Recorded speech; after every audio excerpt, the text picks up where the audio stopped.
up, everybody? The 78 Gemini here. I hope you guys are all having a terrific day.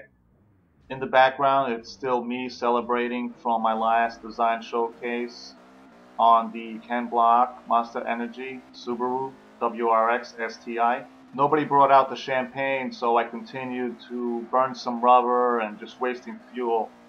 You know, just having fun. I'm not a drifter, so you'll probably see me smacking into walls here and there. But on to the main topic with the tuning guides.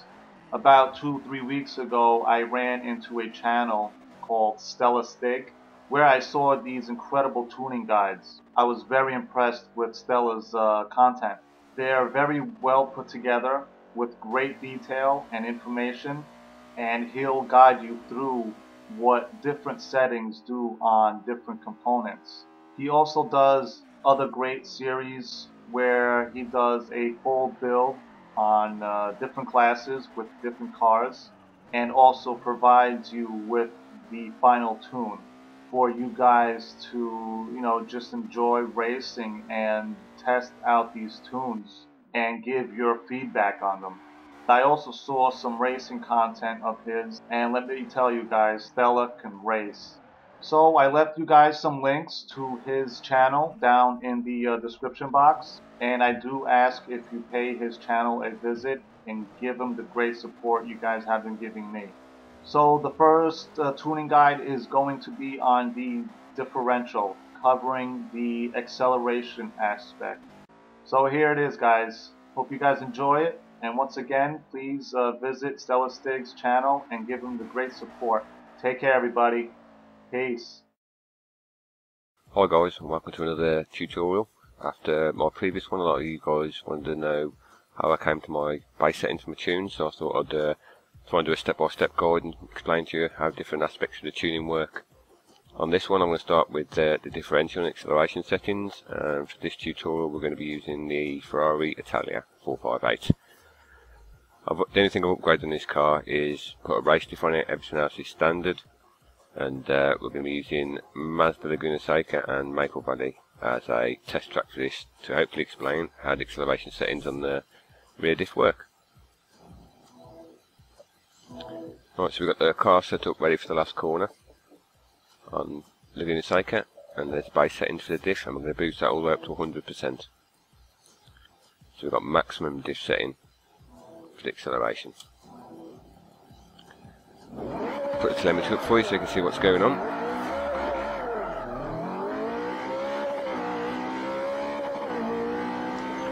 So you come to the last corner, brake into it, turn in, and accelerate out to the corner. As you can see, the back end slides out and we're off down the straight. Now we're going to do the same thing again. The car's changed colour, you'll see why in a minute. This time we're going to change the acceleration settings on the rear diff all the way down to 0, so we've got nothing at all.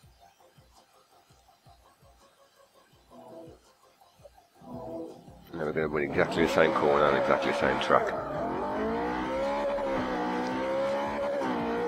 We're going to accelerate down to the last corner, braking, turning in, full on the throttle, and you can actually see the back end doesn't step out. So if you look at the car side by side and compare them to each other, you can see what differences changing the diff setting makes onto the way the car handles. So if you have a close look at the telemetry for the first car with 100% diff setting, as we slow it down, we can see that the two rear wheels are both spinning at more or less exactly the same speed.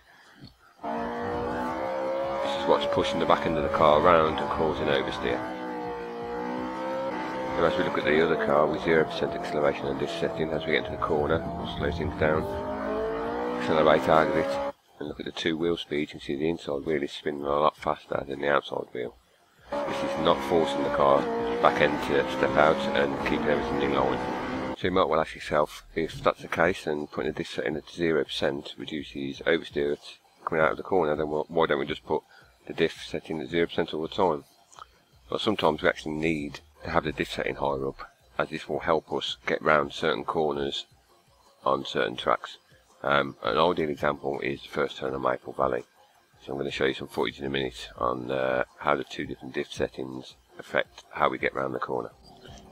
Right then, here we are on the straightaway on Maple Valley, and I'm just going to show you that for this one, the diff setting is going to be set at 0%. If you remember back to the previous clip, this produced no oversteer on exit of the turn. Again, put the telemetry up for you just so you can see what's going on. So accelerate down to the first corner, building up a bit of speed.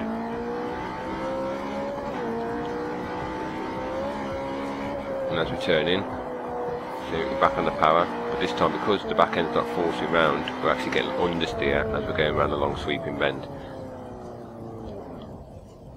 Now when we load up the other car, and we put the diff setting all the way back up to 100%, run exactly the same test and exactly the same corner again, and we'll see what happens this time.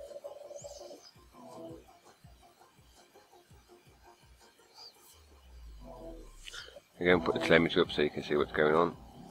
Put the right one on. Accelerating away down the straight and build up a bit of speed again.